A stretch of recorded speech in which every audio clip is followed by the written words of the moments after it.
Welcome everyone to another this version of Curiosity. Today we have two speakers, Megan and Samuel. So the first talk is by Megan, who's going to tell us about benchmarking characterization methods for noisy quantum circuits. Just to give a brief intro to Megan, she's currently a postdoctoral researcher at Sandia National Laboratories with the Quantum Performance Laboratory. She did her bachelor's from Virginia Tech and holds a PhD focused in quantum computing from University of Tennessee. She also did a lot of work with Oak Ridge National Laboratory with Travis Humble, where she kind of worked a lot on developing and deploying characterization and benchmarking methods for quantum computers. So Megan, please take it away. Thanks for the introduction. My name is Megan, and I'll be talking about this benchmarking characterization methods for noisy quantum circuits. So this is based on a paper that it's currently on the archive and it's in review right now. It's kind of the last part of my PhD that I did. So the brief outline, we're going to talk about some of the needs for characterization and methods that we can use to characterize quantum computers. And then from there, we'll talk about the experiments that we ran and the results that we got from these different approaches to characterization and the results that we obtained on the benchmarks that we've defined. And then we'll talk at the end about the conclusions that we were able to draw from the experiments that we ran. So I wanted to start kind of with this very broad analogy, which is that quantum computers right now are kind of similar to where classical computers are or were in the 50s. So they're around the same size and have kind of similar capabilities. But the key difference is that quantum computers have a much higher chance of experiencing errors than classical computers did at an analogous stage. The reason for this is that quantum computers are made of qubits that are very fragile and interact a lot with their environment. This is what causes the errors that we might see in a lot of modern quantum computing processing units. And so we need methods to be able to capture these effects and track down the sources of the errors that are occurring and use this to help build and test QPUs. So the pyramid on the right is what kind of defines some of the terms that are really common in this field. So from the bottom up is kind of the level of information that we're looking at. So characterization is talking about the lowest level components and the lowest levels of information that you might be interested in with a QPU, whereas benchmarking towards the top is high level QPU performance. We're probably all familiar with this with quantum circuits, so I won't talk too much about this, but it's important to note that we're going to be looking a lot at different probability distributions like the ones shown on the right. So from any given quantum circuit, we can consider the results from experiment, from the ideal, so assuming no noise, or from simulation using a particular defined noise model. Among all of these different probability distributions, we're going to need some sort of distance measure. So for this, what we're going to be talking about is the total variation distance. The key aspects of this are that for a low TVD, that indicates these two distributions have good agreement, and a high TVD value means that the two distributions are very far apart and do not agree. So with that brief overview, let's get into the characterization approaches that we want to look at here. So in general, there is this spectrum that all characterization approaches kind of fall somewhere on. So typically, the more information that you gain from a characterization approach, the less scalable that approach is. So what we've done is we've selected 3 different points on this spectrum that are very different points. So we've tried to pick gate set tomography, which is very far on the left side. So we have lots of information gain, but it's less scalable than on the far right, where we have empirical direct characterization, which has much less information gain than GST, but is much more scalable. And we have noise reconstruction in the middle, which is relatively scalable and gives you a pretty detailed noise model as a result. So we'll start with gate-set tomography. So this is a method that was developed by a team at Sandia, and it can be implemented in Pigsty software, which is readily available. The general idea is that with gate-set tomography, we are able to characterize an entire gate set that we want to look at all at once. And so we're able to obtain a complete characterization of all of those components and use that in a highly detailed noise model. We do this by running sets of circuits like the one shown on the right. So this is the general structure. So we would have a set of fiducials and a set of germs, and these would define a suite of circuits that we would use to be able to define the noise model and the characterizations for the QPU. In general, this is prohibitive for many qubits because it scales exponentially in the size of the system, so generally in qubit count. So this makes it kind of difficult to use on even modern QPUs, as small as they are. The next one that we looked at is actually noise reconstruction, but it's important to talk about randomized compiling first. Randomized compiling and noise reconstruction are implemented in TrueQ software and developed by the company Quantum Benchmark, which is now part of Keysight. And the basic idea with randomized compiling is that we start with a quantum circuit and insert Pauli gates around the multi-qubit gates, and then we compile those gates together with the single qubit gates in the system. So the result is that we have an ensemble of circuits like those on the right that together equal the original quantum circuit. But the difference is that the noise has now been transformed to a stochastic Pauli channel. So the benefit is that this channel is much easier to describe and much easier to test. And there are also potentially some benefits in terms of overall performance and the predictability and stability. So that's something also to keep in mind with when we randomly compile quantum circuits. So what noise reconstruction does is it implements randomized compiling in circuits like these shown on the left. And we're targeting a particular cycle of interest like the one shown in orange. And the output of noise reconstruction is the probabilities associated with our stochastic Pauli channel. So we're able to use that to define a noise model derived from noise reconstruction. It's also important to note that the noise model that we would get from noise reconstruction is relevant in the context of randomized compiling. So when we use the noise model, we need to be using it to describe quantum circuits that have been randomly compiled. It will not be accurate for quantum circuits that are not compiled. The last method is empirical direct characterization. So this is a method that we developed that is intended to be highly efficient and scalable. So the idea is that we select a particular quantum circuit and we use sub-circuit decomposition to create a very coarse-grained noise model that we can define based on the experimental results of these subcircuits. And so the reason that it can be very efficient is that we've targeted a particular circuit and a particular noise model. So we're able to kind of streamline the characterization process that way. The general kind of workflow for EDC is shown here. So like I said, we really want to start with an application and use that to inform the pieces that we need to be able to characterize. And we define a model that we think would be most applicable to that application. And then we use experimental characterization to obtain results that will help us define that model.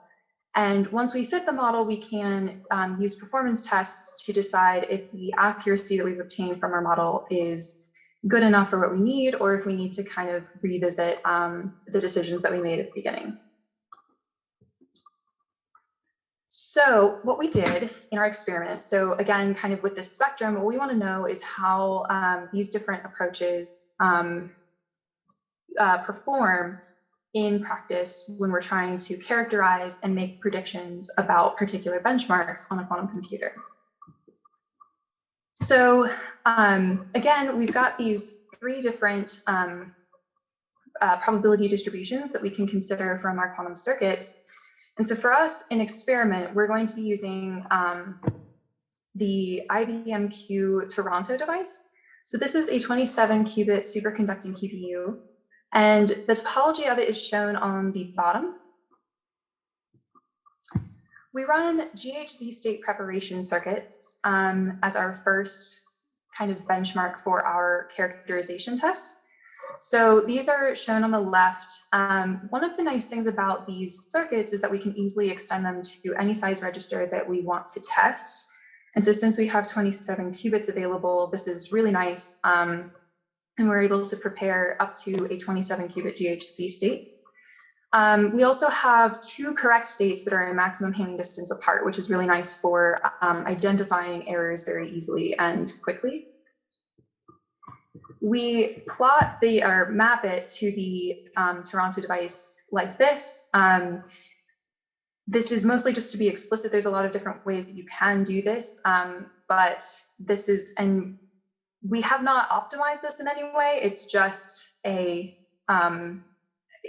one that was kind of picked for convenience and to be like explicit and consistent.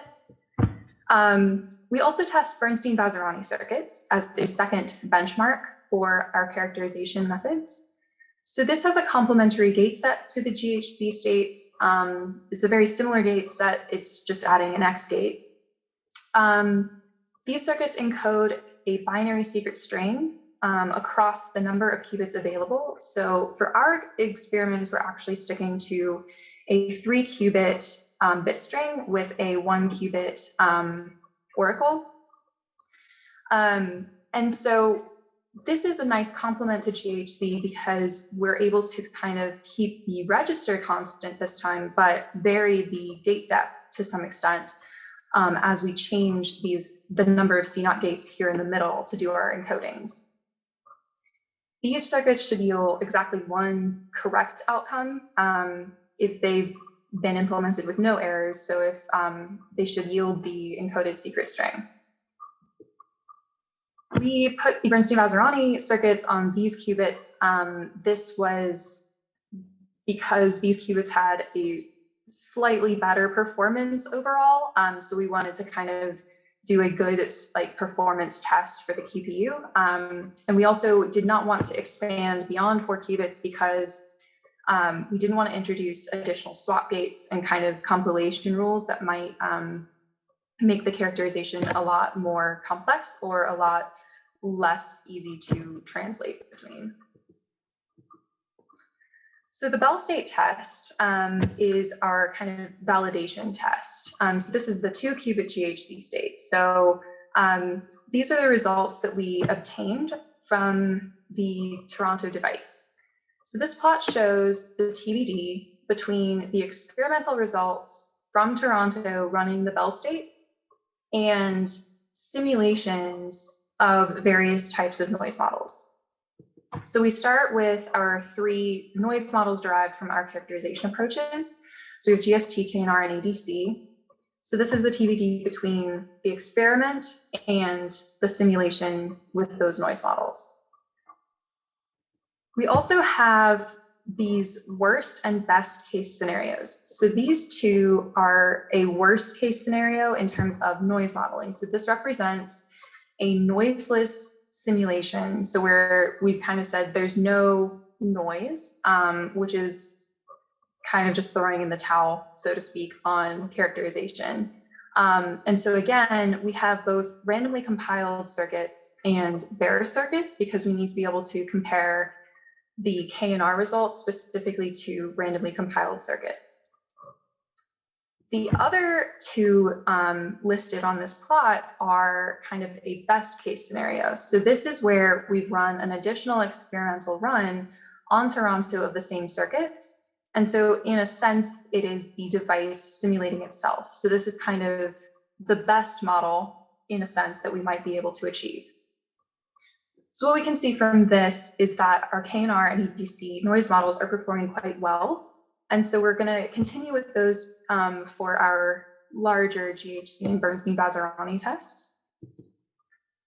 The GHZ benchmark was a really good test for these large registers. So here we can see that the noise is absolutely increasing quite steadily for the more qubits that we add to the GHZ-State. So this is with KNR, and again, this is with the randomly compiled circuits. And then this plot shows for EDC how it compares again to our best and worst case scenarios. So this plot will show them all together so we can compare the two noise models together. So there's a lot going on, but the main takeaways are that we've got the EDC noise model in the blue dashed line and the KNR noise model in the blue solid line. And you can see that the TBD for EDC is showing that the EDC noise model is outperforming the KNR noise model in terms of predicting the experimental results for every single one of these circuits, except for the very smallest one at the 2 qubits.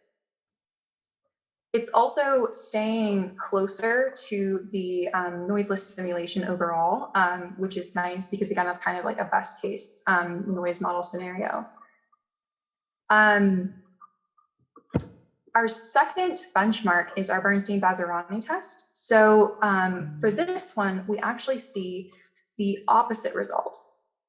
So for each one of our secret string encodings, we've got the randomly compiled circuits are the 3 bars on the left of each string, and on the right are the uncompiled circuits.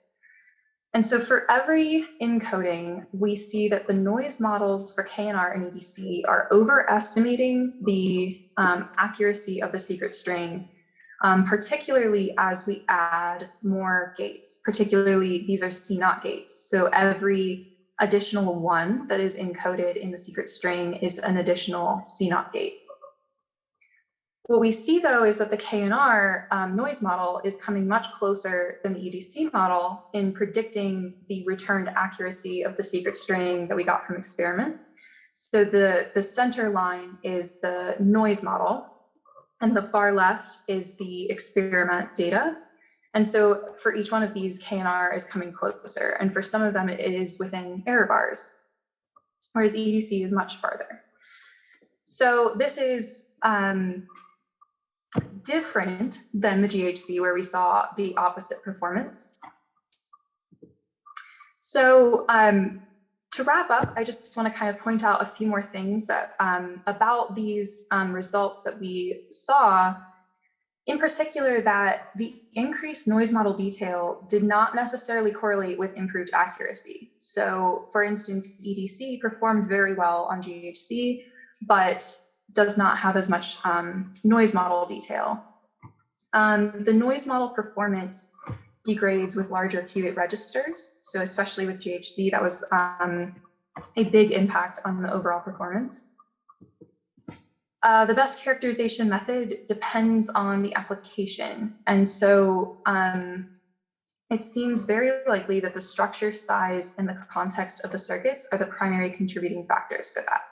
So if we look at our 2 circuit types that we tested on the right, on the left, you can see that, for instance, the Bernstein-Vazirani circuits have far more single qubit gates than the GHZ states do. So one thing that would be really wonderful to be able to test eventually is to see how much that impacts the randomly compiled results. So in particular, we saw that the performance of the Bernstein-Vazirani circuits with randomized compiling is better. Whereas when we randomly compile the GHZ-State circuits, the performance degrades with randomly compiling them. And so I think that this is strongly connected to the fact that we saw a better performance in noise reconstruction on the Bernstein-Vazirani circuits as well. K&R can be applied to Bernstein-Vazirani circuits for the best predictions, whereas EBC could be applied to GHZ for best performance. But no model described all of the noise that was present in the system. So all of the results pointed to some gap between the expected performance in the noise model and what we actually obtained from the IBM device. And so non-Markovi noise present in particular in the CNOT gates might be the additional source of the error, particularly in the Bernstein-Vazirani circuits. That was definitely a big gap that started to develop the more CNOT gates that we added. This is a list of the references for all of the software that we used to implement the different methods, the hardware, and the papers behind the methodologies themselves. And then with that, I am happy to take any questions. Thank you for your time.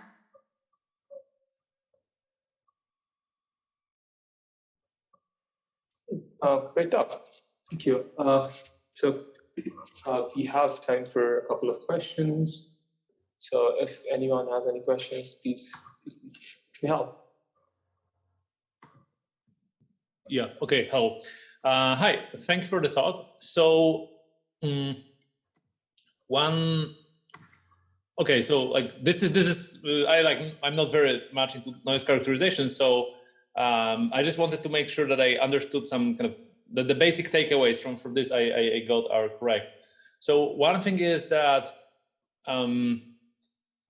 basically depending on the method that you use for noise characterization, you might be differently sensitive to different things in the circuit. So like one method might be more sensitive to CNOT, the other 2-qubit gates, the other one might be more sensitive to 1-qubit gates, and so on and so on. So probably because on one of the first slides was this comparison of how this method compare on the axis of being detailed versus the complexity, right? So GHZ tomography is definitely kind of very expensive one. But another thing is that some of these methods might be just better, worse applicable for specific types of circuits, right? Because we basically seen that for the two different circuits, the performance was different. One thing that I wanted to ask is whether actually gate-state tomography does it also suffer from this problem that it's particularly sensitive to certain types of circuits or not, or is it just universally good? It's just so expensive that we won't be able to use it in practice, because it's so straightforward that I would imagine it could be universal and doesn't suffer from the issues like this. But I'm just curious if that's good intuition. Yeah, no, great question. Yeah, so generally GST tends to be the least sensitive. I think that's at least, there's lots of other characterization methods that I didn't talk about and we even tested. So, within the methods that we were talking about, GST is less generally sensitive to the types of circuits that we might use it to try to characterize and predict performance of. But yeah, like you said, in general, the biggest drawback with GST is that the lack of sensitivity and that makes it sound like a drawback. The fact that it is more broadly applicable does typically mean that it requires a lot more resources, because you're completely characterizing that particular instance of those gates, which is why you're able to obtain a very accurate and a very broadly useful characterization. But it means that every time you want to do that characterization, you have to do the whole set again.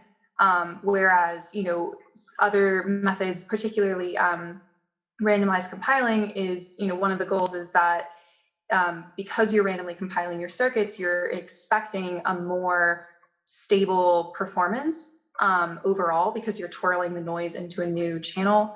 And so, that approach would be much more likely to be more consistent at the accuracy that it generally achieves, without having to necessarily keep redoing it and redoing this whole giant set of circuits. And you know, drift definitely plays a role there for sure too. So if you have enough drift, then you know, kind of a lot of that goes away regardless. But yeah. Cool. Thank you. Samuel, please. Yeah, so thanks, Megan, for the talk. It was very nice. I'm kind of surprised to see these results for randomized compiling in KNR because they are devised to be to work independently of the structure of the circuit. So I'm going to try to make you a question about the methodology that you followed, just to try and see what's going on. So the GHZ circuit is a circuit that can be affected negatively, and this is a known thing by randomized compiling, the traditional method at least. And the reason is that the majority of the qubits in a GHZ circuit stays in the 0 state until past mid-circuit or till the very end. So if you start running randomized compiling, you start adding gates, the 0 sometimes will be flipped to a 1, and then they have more probability to relax to a 0 than a 0 has to relax to go on a 1. So in order to kind of fight this back, we've developed local randomized compiling, which is a randomized compiling that just applies to the qubits that undergo a gate. So the zeros will remain 0 until they go through a gate. And this can have a significant, this can improve significantly the situation in a C0 ladder like a GHZ circuit. So which one of the two have you tried? Have you tried both of them for these results, or just the global, or as opposed to the local? So that's a great point. Yeah, I'm aware that they've the company that we use. So we use TrueQ software to do our to develop the circuits and to send them out to as jobs. And so yeah, I'm aware that those are new capabilities in the software. So I'd love to try them out, but I haven't been able to. At the time, I don't think they were available. However, we did in the way that we define the cycles and kind of the like twirling rules that we use to define the circuits. I don't believe that the idle qubits were operated on until right before the 2 qubit gates, the C0s that would entangle them. And so what we were really seeing was that the fact that those twirling gates were inserted was really blowing up the gate count particularly for the largest GHZ circuits. And so, one of the things about IBM devices is that those gates definitely do have noise, and it's not, negligible. And so the fact that we were adding like hundreds of single qubit gates was what we were thinking was kind of the main degradation there, because we weren't able to kind of compile those in with anything else, because obviously a GHZ ladder just has 2 qubit gates, pretty much. 2 qubit gates. So that was kind of what I was thinking when we were running, and we were like, I was looking at all the circuit structures we were getting out. That's what it looked like to me was the biggest problem, was that the single qubit noise in IBM was maybe a little too high for that to work ideally. Okay, so essentially what you're saying is that in a circuit where there only are 2 qubit gates, you are adding depth, and so that's okay. Yeah. Yes. So it's something that you would expect to see specifically in GHZ. Mm-hmm. Right. Because, and then, when we randomly compile the GHZ circuits, the, performance of those circuits was lower than without randomly compiling them. But with the Bernstein-Vazirani circuits, where we had the exact same gate set pretty much, but we had those single qubit gates to compile into. So we weren't really adding gate depth in the randomly compiled Bernstein-Vazirani circuits. We saw that the randomly compiled circuits were performing better than without compiling. So that was also kind of a nice result to kind of look at the gate depth impact. Okay, thank you.